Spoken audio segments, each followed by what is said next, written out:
Andre the Giant was hosting this tonight. I'm a little shorter and fatter.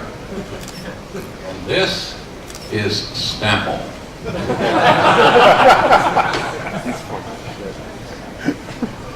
I would have been here a little earlier, but I had to have a catheter installed. This could be a long show. So without uncouth remark, ladies and gentlemen, we'll continue the program. Good evening, and thank you for coming. Hey, now before we get real deep into this process, understand for those of you that are new, that even though I look angry, I'm actually smiling right now. Here's my good smile. Here is my pissed off look. And that is a result of 3 rounds of Bell's palsy, facial paralysis. I don't let it define me. You should know about it because why doesn't that bastard ever smile? Welcome to the festive conga room. I didn't write it. As well as those of you watching on the official, as if there is an unofficial channel on Twitch TV.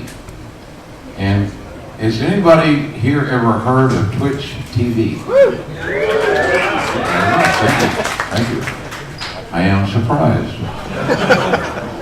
But welcome Twitch TV viewers wherever you may be.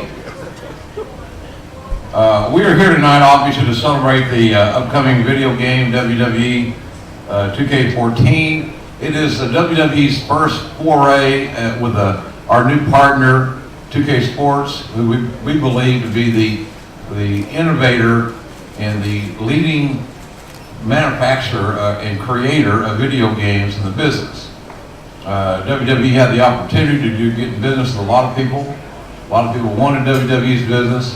I think the upper management made a great decision in collaborating with 2K Sports. And so we are here tonight to talk about the next video game that our first video game, which we hope will be many successful ones, with this company. Earlier today, after I was able to pry Jerry Lawler, who's 63, away from his 23-year-old girlfriend, we announced the Wrestlemania mode of the roster of the 2K Sports WWE game, which by the way will be out at the end of October 30th in domestically North America, I must say, and November 1 internationally when the game will be available. So we announced the roster today for the Wrestlemania mode of that video game, and more roster information is still to come, obviously, but we were both talking before the show. It's very impressive, the list of talent that 2K has endeavored to negotiate with to get their deals done, to get them on this video game.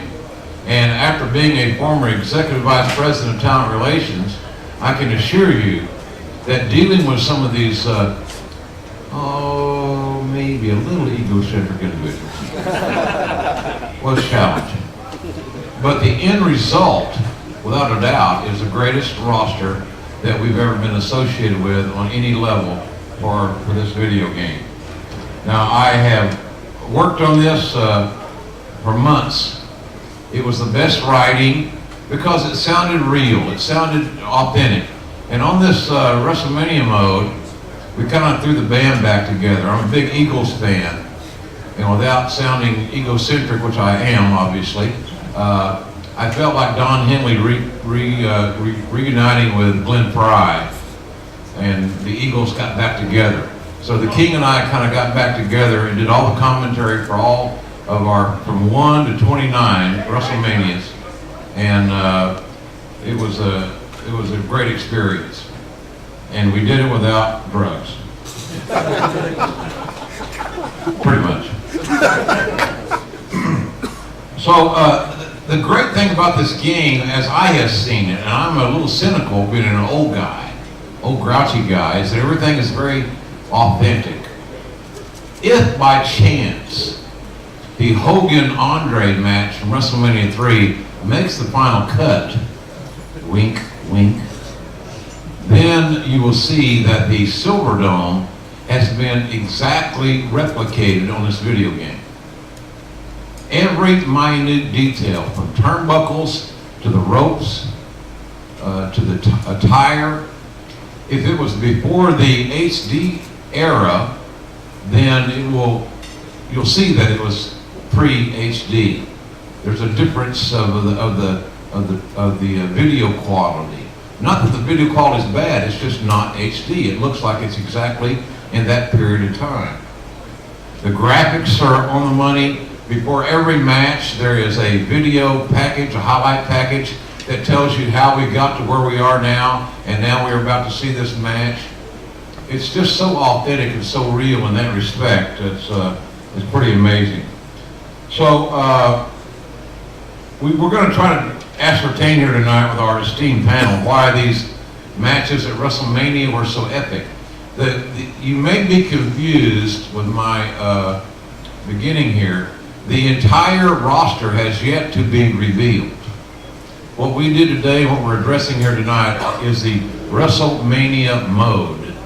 And of course, WrestleMania 30, historic for us, will be in New Orleans at the Superdome in April of 2014. Was kind of the motivating factor, or the creative factor, of getting us from here to there in April. I hear the Swamp people have been invited, along with the Duck Dynasty people. They're just my kind of folks. I might even get booked to that event, but let's not hold our breath. So we're going to get into that a lot more here tonight, but I want to welcome our panel. We got a really cool panel, very eclectic panel. Most are actually sober, but not all. I'd like to welcome, first of all, this is your music cue for you listening backstage, because I've gone longer than I'm supposed to. He's one of the hottest superstars in WWE, and I have a great deal of respect for him as an athlete. We recruited him out of Kent State. We believe that he's going to be a huge star. He reminds me of several different individuals, but at times he gives me a flashback, which is not those mushrooms I had in the 70s, but wrestling flashbacks of Shawn Michaels. He is a former two-time World Heavyweight Champion, Mr. Money in the Bank, and he'll be competing tomorrow night at SummerSlam. Please welcome, ladies and gentlemen, Dolph Ziggler.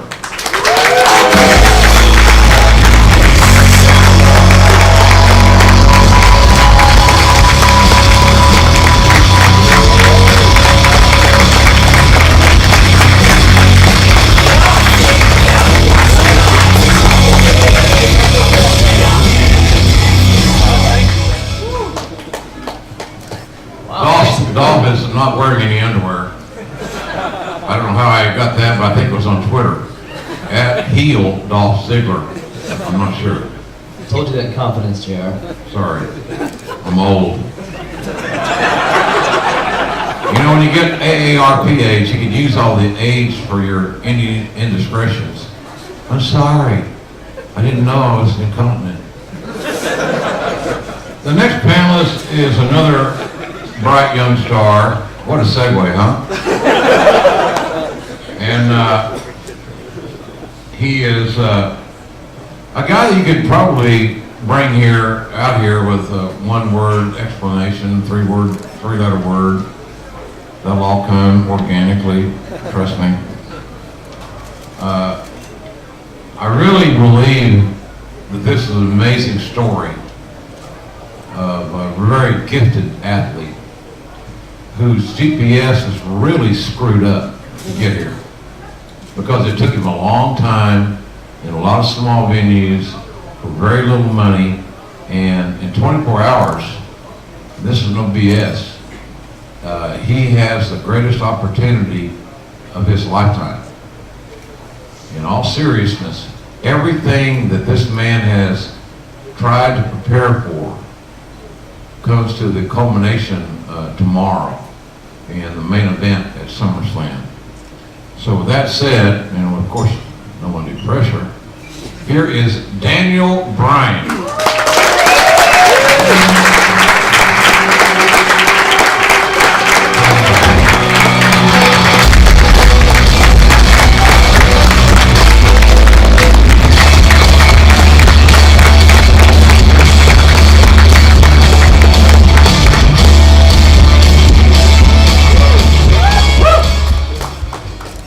Anybody watch the show on A&E called Mountain Men?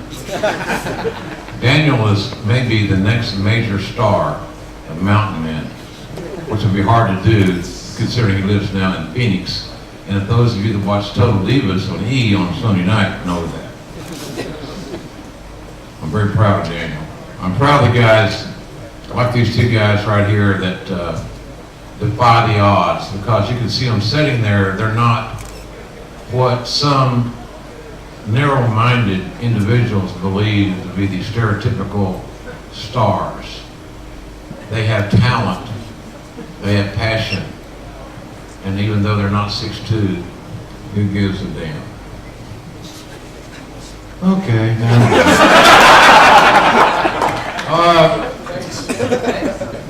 The next guest is a fellow that we haven't seen in a while.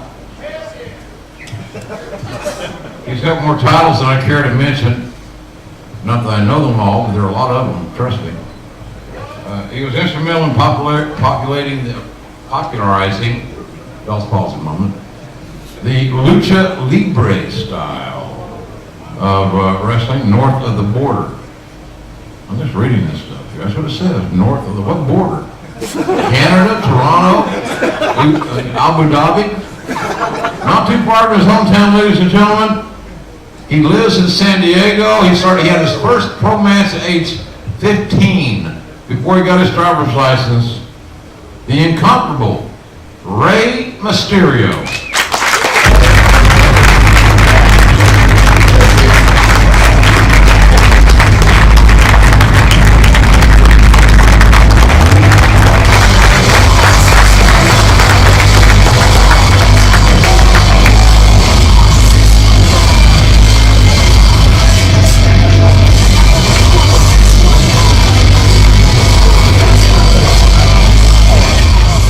Little sidebar here. Ray let me borrow his mask last night. My wife was frightened. Did you use it in the proper way? I did. But we had that full-length mirror in our room, and it was scary. Hell, it scared me, Ray. I'm telling you. And I've seen it all, including this next gentleman we're about to announce. You know, this next guy is famous. There's no doubt about it. Some people may say he's infamous. Certainly the driving force creatively behind ECW. He is the creative rabbi of WWE 13, and certainly one of the most creative minds I've ever been around in my career, even though he can be a giant pain in the ass. He has been instrumental in the careers of many men, including currently Brock Lesnar and Curtis Axel. And he'll be in the Beast Corner tomorrow night at SummerSlam when Brock Lesnar takes on Paul Heyman's former best friend, CM Punk. I started working broadcasting with Paul Heyman when he had hair. And we were quite the team. The Jewish fellow from Scarsdale and the redneck hillbilly from Oklahoma made quite the contrast. But it was some of my greatest work, thanks to him bringing the best out in me. So I would like to welcome you to our stage, the Meyer Lansky of WWE, arguably the greatest manager that's ever walked the face of the earth. Please welcome, ladies and gentlemen, Happy Heyman, the jovial Jew.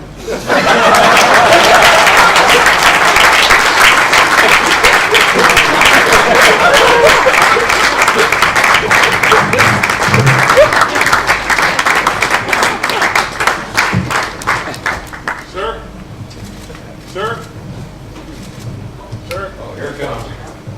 Wait for it, wait for it.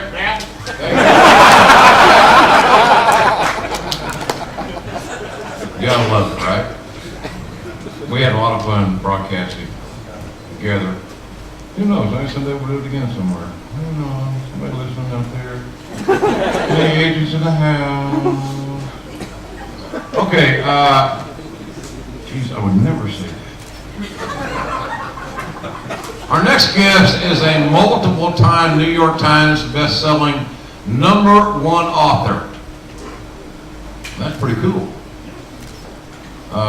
He's an amazing human being. He'll be performing his stand-up tomorrow night, and if I had to have my sample, I would remember where. It's somewhere here in LA. Where is it? Oh, thanks, Dolph. You're young. Improv. Improv, ladies and gentlemen. And I don't even know if tickets still available? Of course.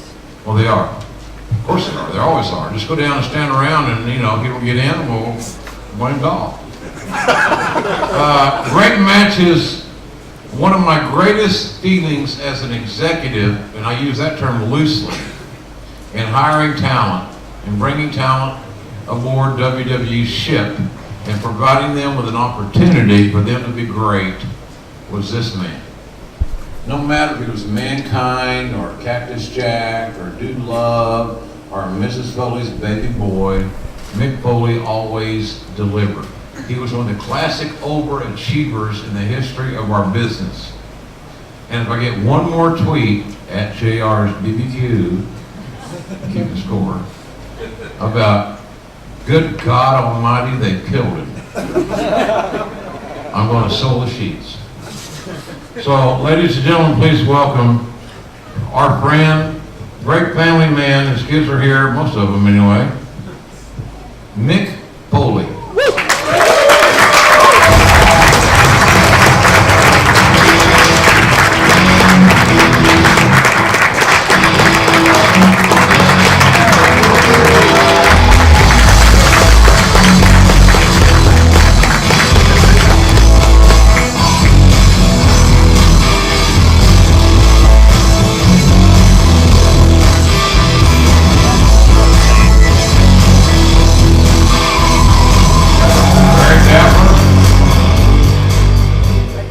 Notice Paul and Mick have the same fashion consultant.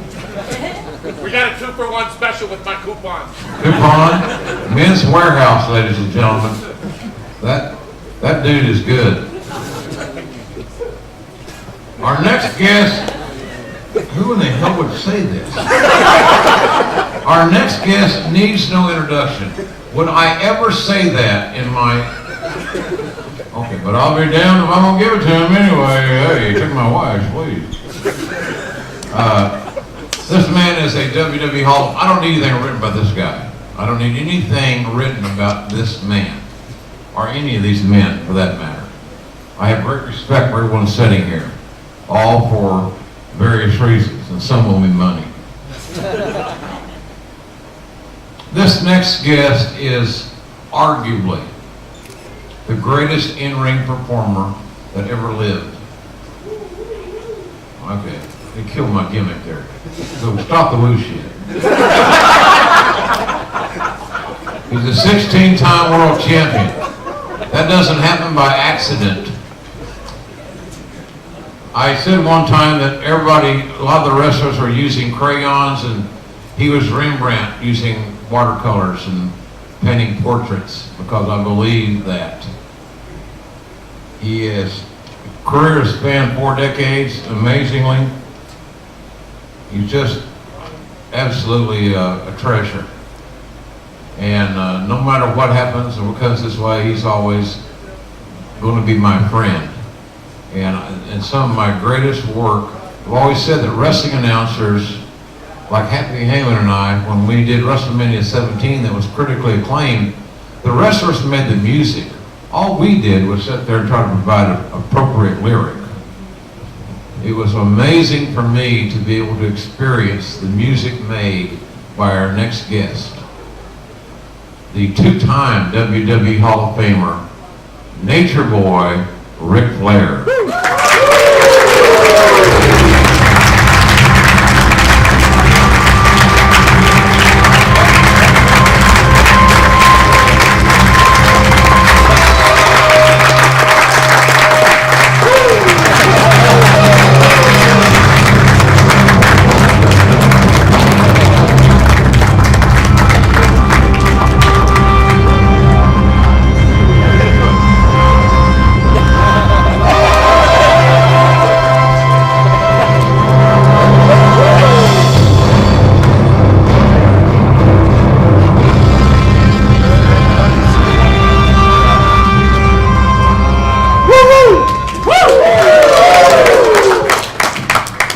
Like Lindsey Nelson and introducing Mickey Mantle. And if you don't know who that is, Google it. Finally, ladies and gentlemen, my God, finally. Great keyword here in the script. Great friend. Feels like family. Not to say that he wouldn't stomp a mud hole in my ass and walk it dry, because he did. Shut the front door. God almighty, are you mad at me? Oklahoma City, 2 days after WrestleMania 17, he beat the holy hell out of me in front of my family. But it's TV, JR. Let it roll. Without a doubt, he was the star of the Attitude Era. The Attitude Era was the difference maker in corporate structure of WWE, in my opinion, creatively, because it allowed us to win the Monday Night Wars and put the competition to rest, and we were able to successfully fend off the monies of the Turner Empire, and the rest is history. And it happened because of a lot of people, but no one more than the man I'm about to introduce. He introduced me in the WWE Hall of Fame in 2007. And when I got to thinking about this, well, we're going to induct you and the King, JR, in the Hall of Fame in 2007. I thought, well, that's a good way to get me out of the company. And it's also nice, but who do you want to induct you? Well, it was easy. It was very easy. The greatest star who sold more tickets, more pay-per-views, more video games, more t-shirts, more caps. And now he's the king of podcasts. Hey, this is an adventure. If you guys haven't listened to this podcast, I'm telling you, you should listen to it. It is absolutely classic. Unfiltered, unedited, unrehearsed, unscripted. Stone Cold's podcast is amazing. So I'd like to introduce a man that has many names. He is known as the Bionic Redneck. He is known as the Texas Rattlesnake. I know him as my friend, even though he's a Texan, and I'm an Oklahoman, see? Please welcome the Hall of Famer, Stone Cold, Steve Austin.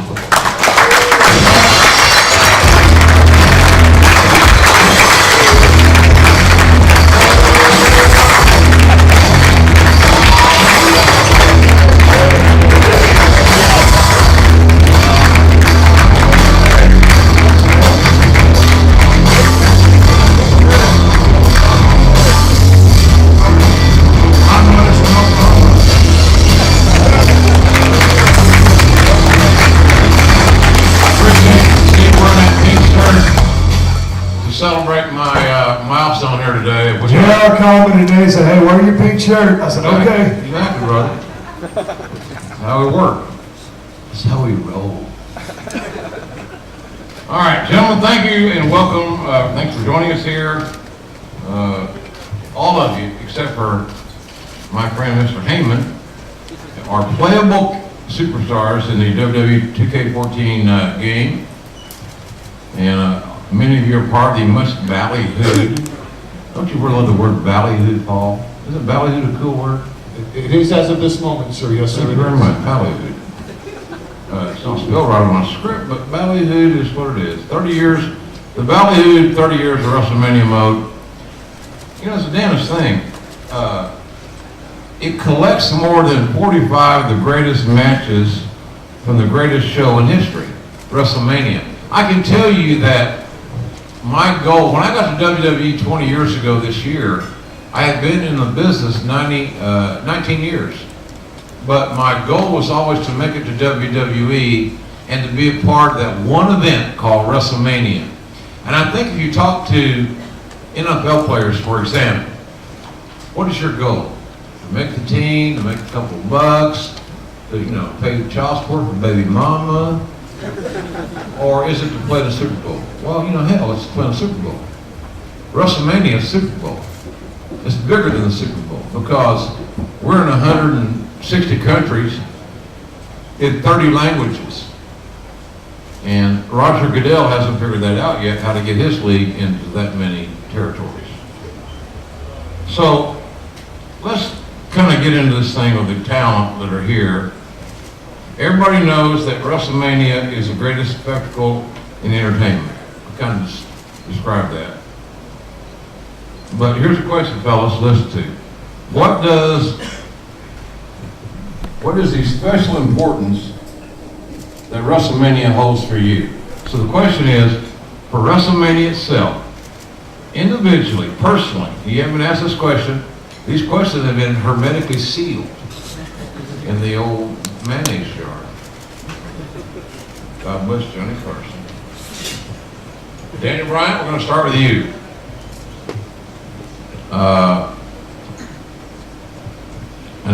And try not to go a three-letter word, but what does WrestleMania mean to you?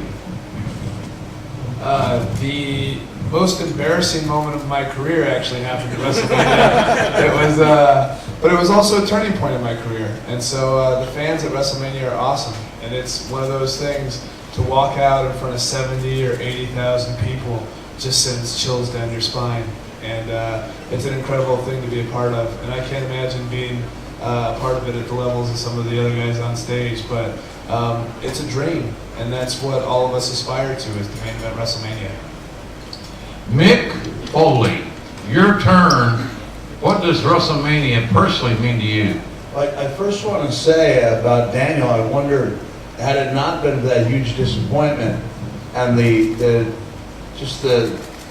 gathering of the fans, like the emotion of the fans and the voice of the fans the next day, that really, my kids went to the show the next day to Miami Arena, and they said it was like unlike anything they'd ever seen. The Daniel Bryan chants, and people were so disappointed that Daniel hadn't gotten his break, that in a weird sense it kind of became in a strange way, his WrestleMania moment. And we all know we need that. And I went out in 2004 and had a chance to do WrestleMania, my first match back in 4 years, where I teamed up with The Rock. And I told this story at the Hall of Fame. I said that I kind of got a little bit intimidated by the surroundings. I realized I was The Rock, one of the biggest stars in the world, and I looked out into the ring. I saw the Nature Boy out there, and I saw Evolution, and I said a prayer, and my prayer was, please God, don't let me suck. And I thought, well, that's not really shooting for the stars. And so I felt an enormous amount of pressure in 2006, but I knew it was my final chance to have that moment, because I really never had that great WrestleMania moment. And so for me, when I did deliver with Edge, it was like a giant weight off my shoulders. So it's our Super Bowl. It's unlike anything that I've ever been around. I love the fact that SummerSlam is coming so close, and for me, match for match, this SummerSlam has a chance to rival WrestleMania. And I think the guys are going to come through on an unbelievable level, but there was always this sense that it was our Super Bowl. Ray, what about you? You've been on a lot of WrestleManias. What does WrestleMania mean to you as a performer, as an individual that got his opportunity to wrestle on the stage? What does it mean to you? I remember watching my first WrestleMania, which was WrestleMania 3, and I was in Mexico City at the time. And ever since that moment, I told myself I would really love to be part of that stage one day. And when that dream came true, it's just been nothing but excitement, emotion. It's really hard to explain that feeling that you get when you walk out and you feel like Daniel said, 80, 90,000 people, just that excitement, to let it sink in and enjoy the moment, So it's been very emotional, high roller coaster for me. Dolph, you've kind of grown up with the WrestleMania era. What does WrestleMania mean to you? Yeah, personally, you do strive to make goals for yourself. I'm 5 years old, I wanted to be a WWE superstar. At 15, I wanted to go to college and break records so I could be a WWE superstar. And then I finally got a contract, and people said, "Oh, you made it. It's you made it WWE." I go, "That's one of my goals. You want to become the best. You want to go on the biggest stage there is for the greatest wrestling company there is, and not just steal the show. Have that feeling where the 70 or 80,000 people just made that moment for you legendary." I have yet to have something along those lines, but it's something that I strive for every single day, and I'm really looking forward to it. You're poised for it. It's going to happen, I promise you. My friend Happy Heyman, Paul Heyman. Paul, even though you're not a competitor yourself, I know that you're a student. Obviously, we all know you're a student of the game. You're a lifelong fan. What is your insight on the importance, professionally, of being involved in WrestleMania? It means you're accepted. It means you've made it. It's getting your jersey hung up in Madison Square Garden. It's growing up as a kid and getting one at-bat in Yankee Stadium. There is nothing else in this industry that compares to WrestleMania. Steve had a very famous saying that was probably even more famous behind the scenes, that if you're in WWE and you're not striving to become the champion, you're in the wrong business. And I think today, if you're in WWE and you don't obsess over getting to the main event of WrestleMania, you're in the wrong industry. The greatest moment I had as a color commentator was with JR, where we got to call Stone Cold Steve Austin versus The Rock at WrestleMania 17. There's nothing I've ever done as a commentator. No, it was in Houston. Astrodome. It was in the Astrodome, and it was, Sold out, brother. nothing. Turn away. Couldn't get a ticket. Hanging from the rafters. Nothing as a commentator compared to it. I got to be a manager. Double juice with a strap.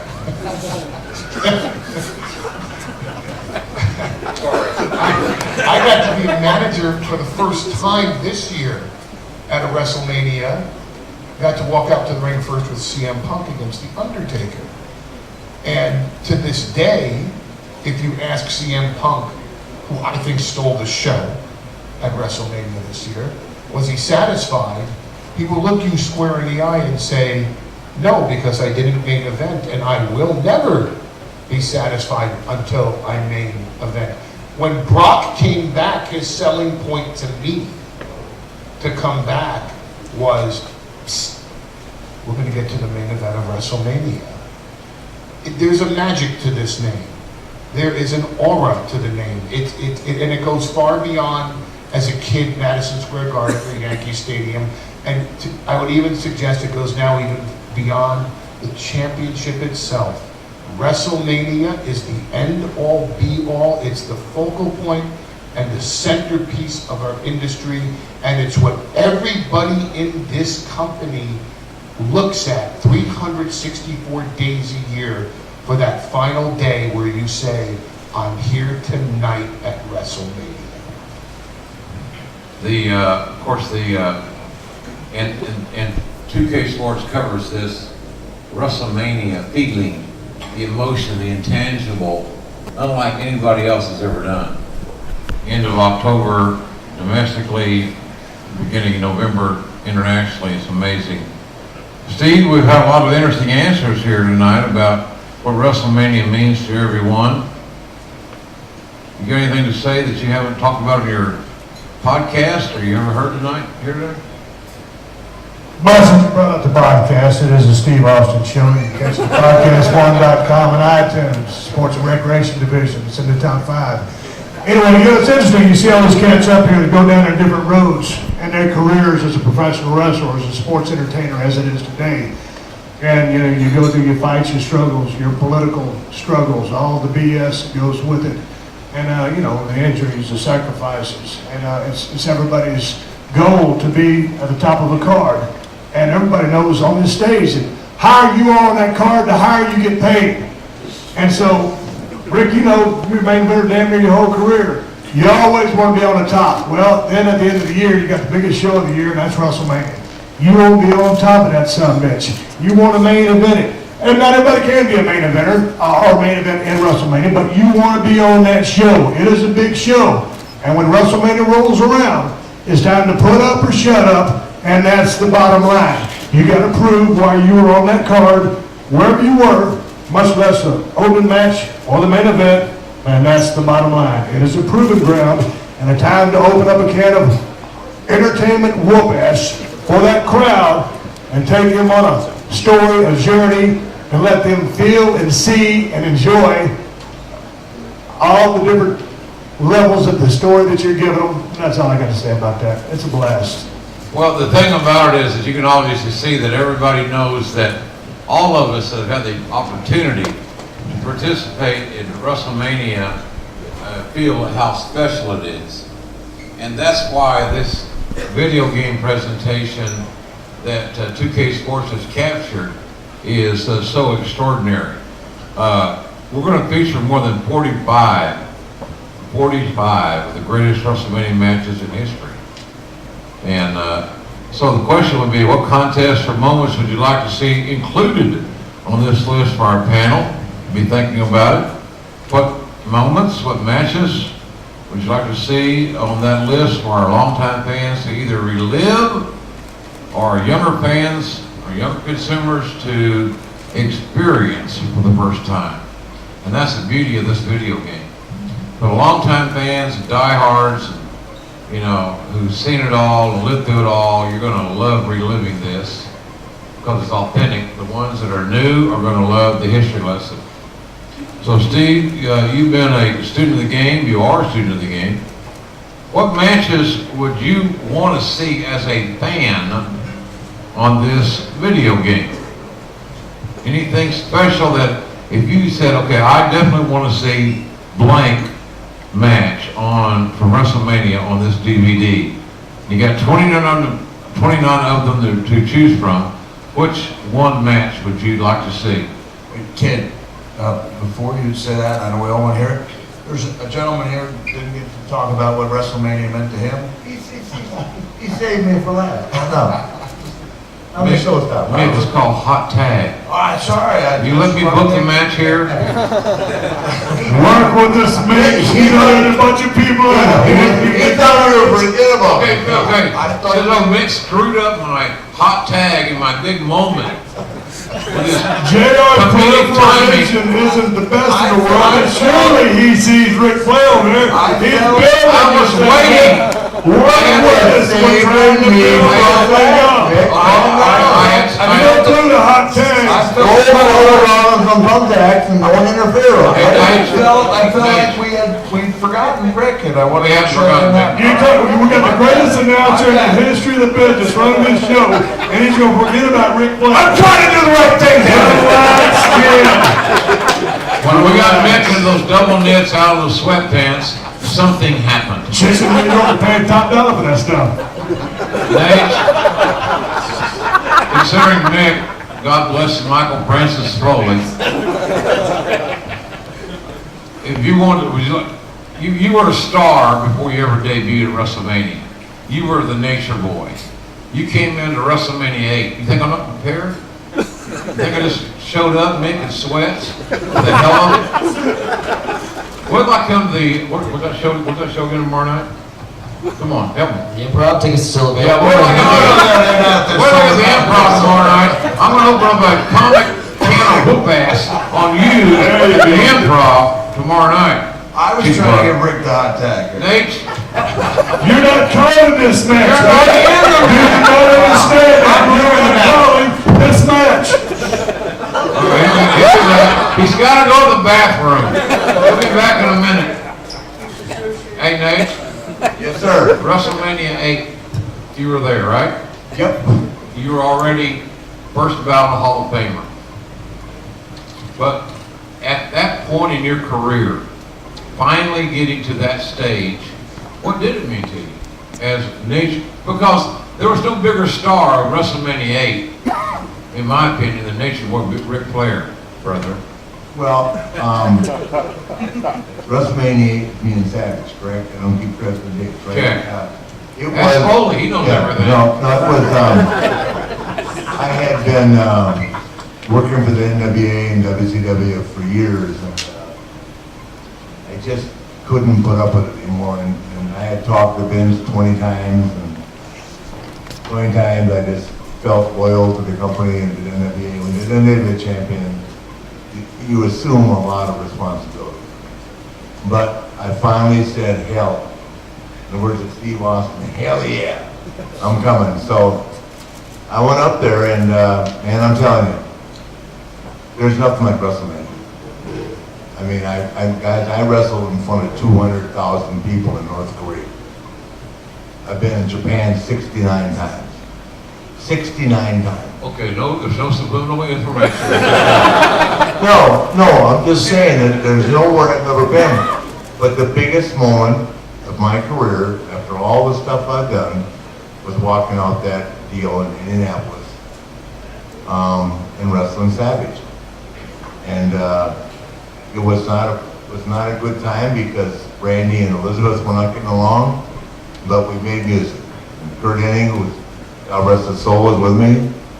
And I want to say that we tore the joint down. It was great. And what I'm sad about is Randy's not here anymore, Kurt's not here anymore, Elizabeth's not here anymore. I'm the only one left in that match. And I think about that all the time. My second, or actually my biggest match though, was against Shawn Michaels. It's okay. We're going to get to that. You know, my Shawn Michaels match when I retired, I got inducted in the Hall of Fame and got retired the next day. And, Yesterday's Shawn Michaels Day. That's the big finish. What's that? You're killing my finish here. Oh, I'm sorry. And then, of course, hey, but I want to tell you, another big moment was when I signed with WWE in 2001.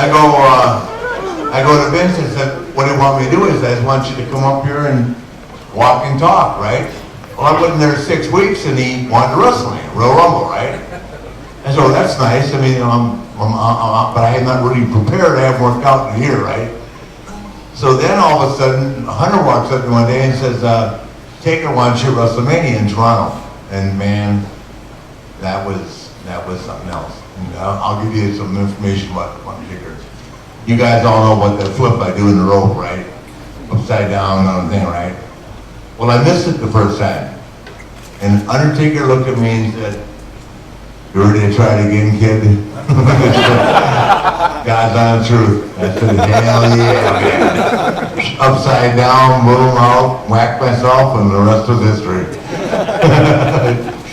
But it's the truth, and there's nothing like WrestleMania. And what he's making reference to, it was me, Dave Bautista, and Randy Orton at WrestleMania, the 20th anniversary, against him and The Rock. Are you kidding? We stole it. You shit me? Nobody can follow that shit. Did they Goldberg in it? Nobody can follow that match. You kidding me? The Rock was doing this shit, I was doing my shit, Nick was rolling on the thumbtacks, we stole it. But as usual, we lost. I didn't want to match it. I lost. Yeah, no. I'm teaching the Miz the figure four, and I said, Miz, I never beat anybody with that. Why do you want to run the hole? In 40 years, nobody ever submitted the figure. I've been in Austin 25 times and you grabbed their own. Anyway, I love you guys. I'm honored to be here. There's nothing like WWE. And I'm going to share a special moment, which I feel like everybody needs to know. 5 months ago, my son died. And when they were closing his casket, I took one of my Hall of Fame rings from my retirement and I put it on his hand.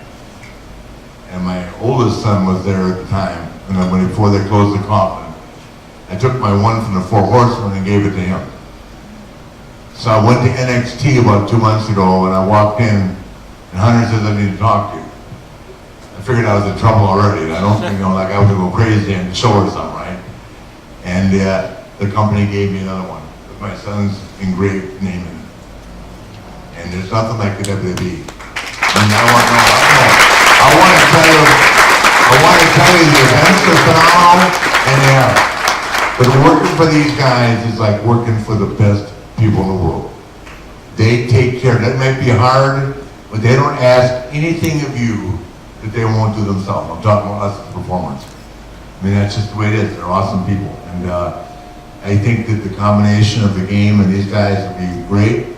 And I'm here, and as you know, I'm staying all night, I'm staying a little longer. I'm dancing all night, and I'm dancing longer. I'm taking Steve Austin out because I'm doing his podcast tomorrow. If he doesn't come out, I ain't doing the podcast. I got nothing. And by the way, his podcast with me for 3 hours, if we're drinking beer, we'll rock it right to number 1. Okay? Good Lord. Love you guys. Thanks. Well, thank you for all this shit. WWE. In this game. I'm going to see each other. Thank you so much.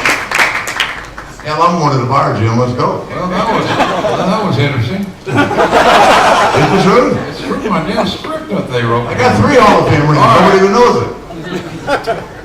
We're talking about now trying to get back on track here. That was great. That's the great thing about this event. These guys, they don't have a clue what I'm going to ask them. We don't do any rehearsals, we don't do any walkthroughs. This is organic and as real as it can get, which I think is actually a compliment to you guys, because we want you to be entertained and feel real. And this is real. And Steve, Steve. Any match in the first 29 WrestleMania? Any match. Any of them? Any match, no. Nothing No special? specific matches, and they're all great matches to Yeah. me. I think once you got get a there- hell of a roster there, kid. Just Yeah. book a match, let them wrestle, play the damn game, and have fun with I'm it. with you. They're all great matches. How about you, Mick? Anything special you want on your wish list? Yes. So you're a Santa Claus loving, sleigh riding, elf kissing, mistletoe belt buckle wearing son of a gun. And somebody's gonna get the mistletoe belt buckle reference. And by the way, he doesn't drink, and we don't trust anybody that doesn't drink. Mick, what is your dream match on the WrestleMania DVD or the 2K video game? I'll tell you, I have 3 answers. My 2 favorite WrestleMania matches of all time are Steamboat and Savage from WrestleMania 3, Stone Cold and Bret Hart, I believe it was 13, and then up until 2006, my WrestleMania moment was when I got to come in for the last 5 minutes of Steve's match with The Rock in Philadelphia, and I was a guest referee. I'd been injured during my match with Big Show. I was able to make my way using what we refer to as intestinal fortitude, made my way back into the ring, and I've been on the receiving end of some pretty good responses, but nothing like those 2 guys were receiving. And so I understood from a fan's perspective that I had the greatest spot in the world for one of the best matches I'd ever seen. It was just phenomenal. And then when Steve he got the victory term, he said, "Thanks, kid."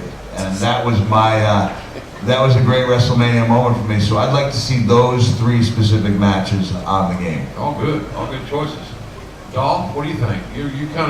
You grew up through a lot of these WrestleMania moments and matches that many of these men were involved in. You were still a young fan. Yeah, there's, I guess we got in trouble for doing the Sean and Rick kind of reference already. But, go ahead, do what you want. Say what you want to say, I don't give a shit. no, actually, I got to see in person, out in the crowd, Shawn Michaels versus The Undertaker for the first time. I forget which WrestleMania that was, but... Atlanta. Nice. witnessing that in person, out in the crowd, with that crowd response, two of the greatest of all time in the back, in the ring, two heroes of mine who are at the top of their game, who have proven already that how good they are. And to witness them put, like you said with Rick, a painting, a masterpiece of a story and real life story and drama mixed into that match. It was one of the most special things I've ever seen as a fan and as a performer. Good, I agree. Good stuff. Paul, you mentioned 17, WrestleMania 17. I have to tell you, I never told you this in public, it's probably one of the greatest days of my career. And next year will be 40 years for me. I thought, for whatever reason, you brought out the best in me. And you pissed me off at the right time. You challenged me intellectually at the right time. You're a perfect antagonist.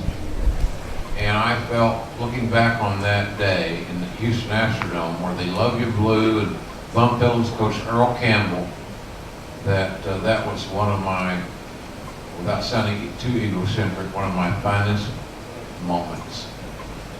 Stone Cold joining Satan himself to become the hated villain in his home state of Houston, Texas, was absolutely, I'll never forget that day.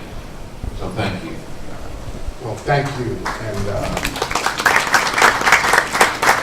I'll let you know why that's so humbling.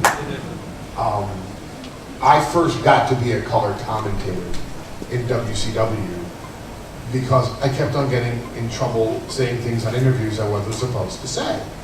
So, of course, why not give that person 2 hours of airtime on Saturday night? And they paired me up first with Lance Russell, who I loved. You know, I mean, I loved Lance from Memphis, and I just walked all over him because Lance would let me. And then they paired me up with Tony Schiavone, and I walked all over Tony Schiavone because that was who I was. I was Paulie Dangerously, and I was like, hey, if he can't keep up with me, screw him. And then they paired me up with JR, and JR just grabbed me by the wrist, and he says, we're going to do really well here, or you're going to look really stupid. So, and, you know, I just sat under the learning tree, and I learned to talk in sound bites, and I learned not to yell at all times on commentary, because that was, you know, especially back in the late 80s, that's all I knew how to do, was just yell. You have a lot of energy, and I learned how to be a commentator. When I taught Joey Styles how to be a commentator in ECW, all I did was tell him the things that JR taught me inside the little sound booth in WCW and on the live broadcast. So I assure you, sir, it is I who thank you for that night. In terms of what matches I would like to see at WrestleMania, there are 3 that I personally fantasize about. One, from a historical perspective, is Ric Flair versus Hulk Hogan. That match should have main evented a WrestleMania on any year, for the simple fact that history deserves to categorize that match as a WrestleMania main event. And anybody that grew up in any era that looks back on the history of this industry, Flair versus Hogan should have been a WrestleMania main event. Amen. For my Sid Vicious, Hulk Hogan, Ric Flair, Randy Savage, give me a break. what ticket are you gonna buy? Huh? Give me a break. I know. So, but you know, things change and all worked out good. And it is what it is. I appreciate that. But we should have Hogan, WWE, WWF, Flair, WWE was a national. it was the worlds colliding.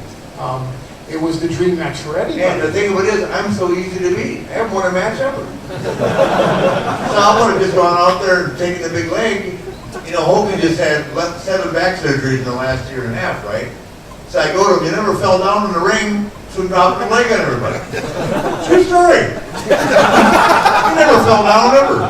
With me, I don't think I ever get a flying mare. All right. Yes. I want to thank Greg Goose for sponsoring this portion of the program. If I continue, there are two others. Soundbite, David. Give me two. For my own personal enjoyment as a fan, the match that I want to see main event a WrestleMania, or as a gamer to see it in the game, would be Daniel Bryan versus CM Punk. I saw a series of matches last year on television right before Punk and I got a chance to work with each other, and I never could take my eyes off the TV screen. I was mesmerized by what Daniel Bryan and CM Punk could do together, and in terms of the new style in this industry, those two have a chemistry that harkens back to Austin and The Rock, Flair versus Ricky Steamboat. It is just the premium match of our generation. The third match that I fantasize about is one that I will selfishly tell you I want to be a part of. It's the toughest SOB versus the baddest dude on the planet. I fantasized about it since I saw Brock Lesnar choke out Shane Carwin and looked over to my left and saw Steve Austin standing there. Can you imagine the box office appeal of Stone Cold Steve Austin versus Brock Lesnar? I'm buying a ticket for it, baby. Hell Hell yeah. Paul, we need another syllable in there when you say Brock's name. Come on, give it to us a little better than that. The Brock Lesnar!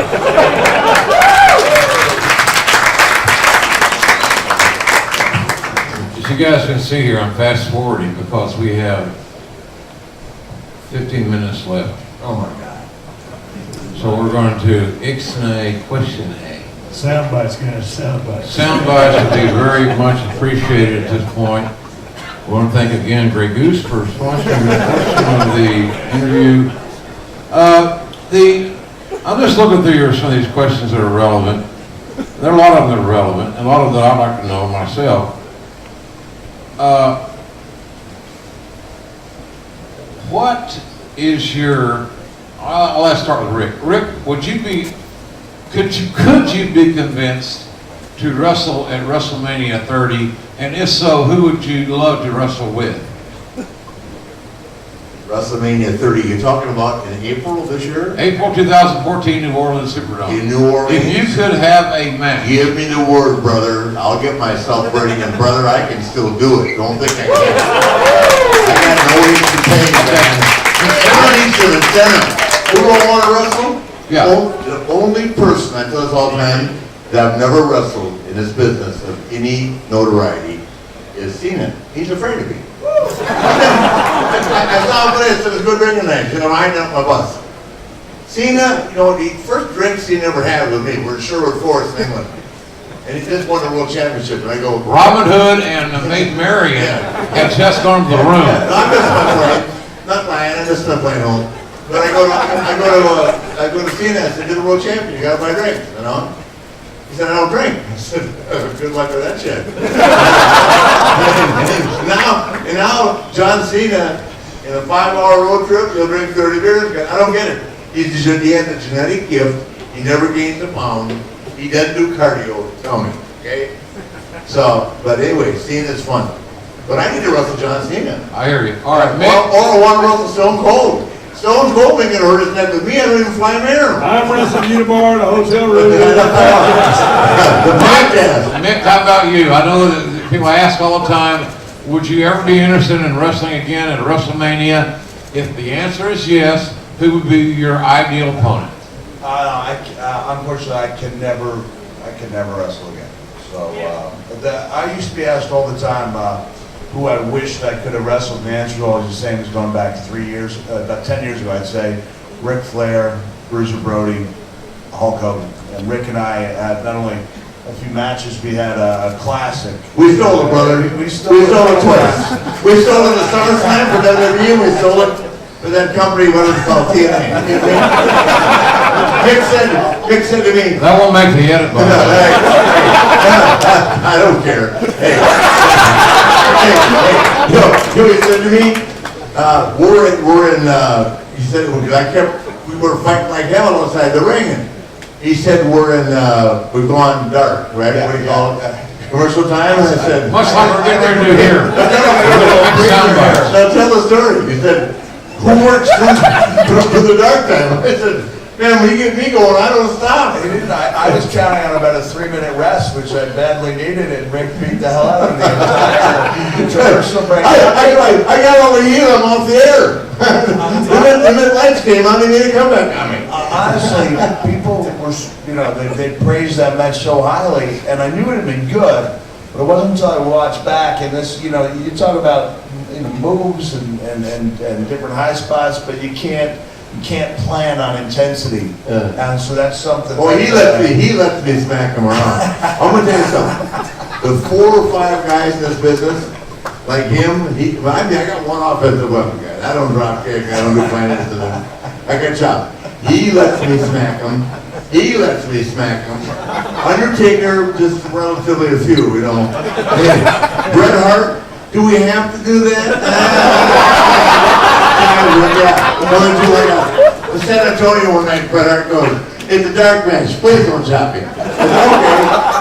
Okay, hello. All right. Okay, now.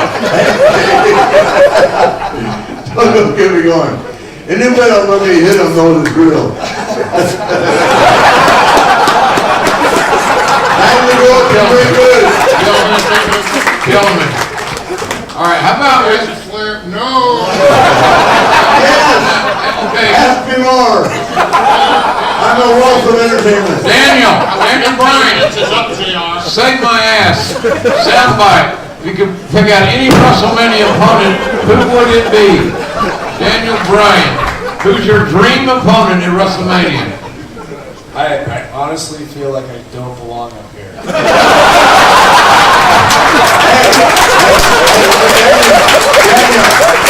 Hey, Daniel. 41 years. 41 years of wrestling Brody and Blackjack. Can you imagine how I feel about it? Good Lord. Jeez. Do you have to answer the question? What would Harley have said about him? One tackle, drop down, come off, whoa, buddy. Don't let your beard hit the ground. Good Lord. I'll move.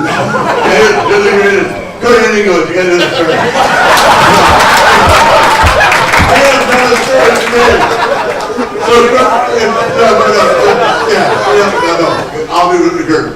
So Kurt Hennig is over there, right? And we're in Kansas City, right? And I'm the champion, right? And he's working with Harley, right? And I'm doing Kurt now. Hey, Mr. Reese. What do you want to do for a finish? Harley goes, what's your finish, kid? Kurt.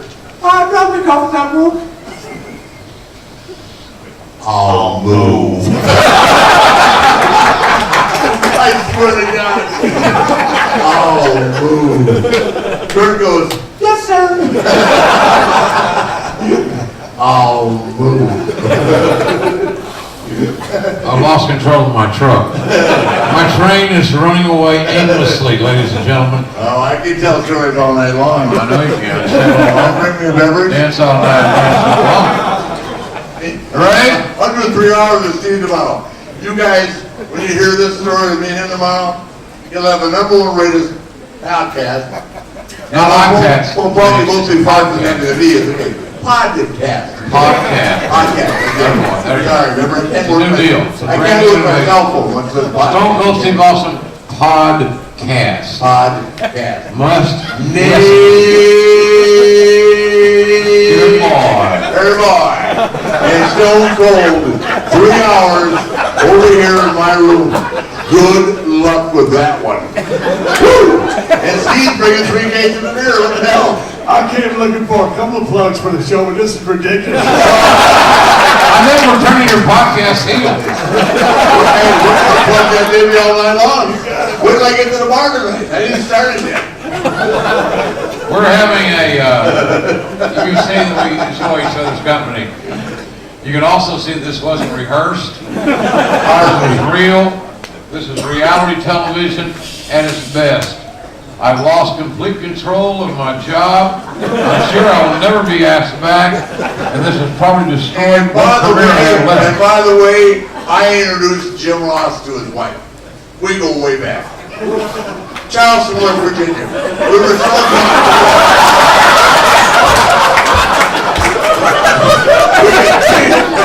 we get an airplane. Hey, Charleston, West Virginia, all right.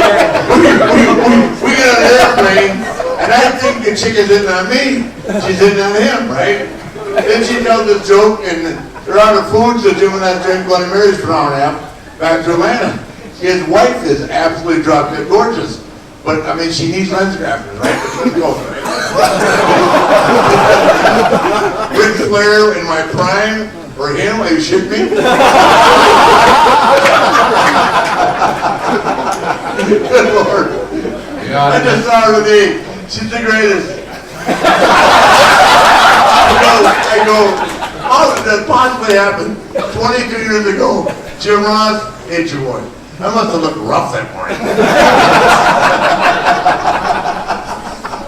Thanks, Rick. Oh, I don't think Jim Ross and I haven't tipped the two back over the years. Just to survive. We used to walk into the bar and go, oh, do we really working for WCW? Let's have 2 martinis, good Lord. The only guy that drank more booze than me after WCW was Gene Oakland, and Gene's had 3 kidney transplants. Hey, who can work for WCW and not drink? Give me a break. Oh my God. Chair, let's go get a crown. Let's go. Well, we're almost done. Hey, anybody got? We got like 5 minutes. I need short answers. That means Rick, you can stay out here. I'll tell a story. No, you can't. I'll tell a 5-minute story. Consider you on the apron and you're not been tagged in. I don't do good on the apron. We got that. So, I was a lousy any final thoughts on this game brings every great superstar together in WrestleMania, in the arena, in their attire, with the correct sound, the correct feel, the ability to make matches. Hey, if everybody's jonesing on seeing Stone Cold and Goldberg, or Steve Austin and Hulk Hogan, this is your spot. If you want to see Ric Flair take on John Cena, as Rick has indicated that he'd like to book himself on for April in New Orleans, then you can do that here. Hey, can I have to break in for a minute? One thing. Hell, why not? No, the guys will like this, right? At my age, I'm ready to go. But I have a cosmetic issue, right? And I look like shit, okay? So, with the game, they actually make it look like I have muscles. So I'm gonna look like I have muscles. You actually have a muscle. You know that's not true. You only know Arn Anderson goes to the human jellyfish. Yeah, they actually make it look like we have muscles. Well, I'm sorry. Now the human jellyfish. This makes the television show. Can you imagine what the internet and the dirt sheets are going to say about this shit? I love it. Twitter is going crazy right now.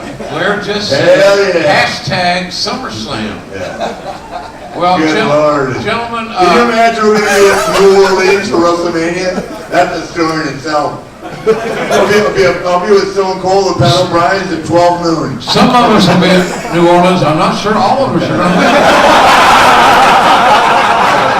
Well, if it's up to my ex-wife, I for sure won't.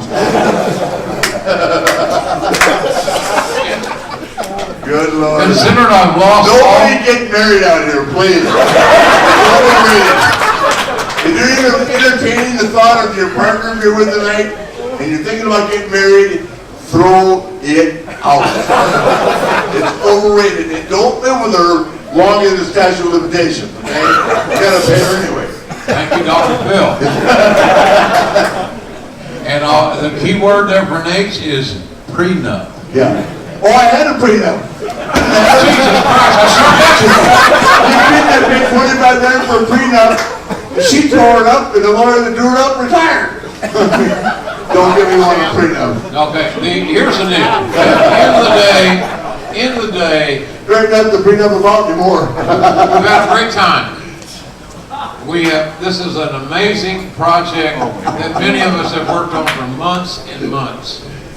The folks at 2K Sports have invested their heart and soul in this game, along with all the WWE resources. It's amazing the attention to detail that we have in this game. After this train wreck is over, and we are able to get the ambulances here for the bodies, the casualties, we're going to do one-on-one interviews. We are going to, God forbid, have more beverages and great food. So on behalf of all these amazingly talented gentlemen that are on the stage, which I feel humbled to be a part of, and all the great folks at 2K Sports and WWE, we thank you sincerely, quite frankly, for being here. It's been a hell of a ride, you gotta admit.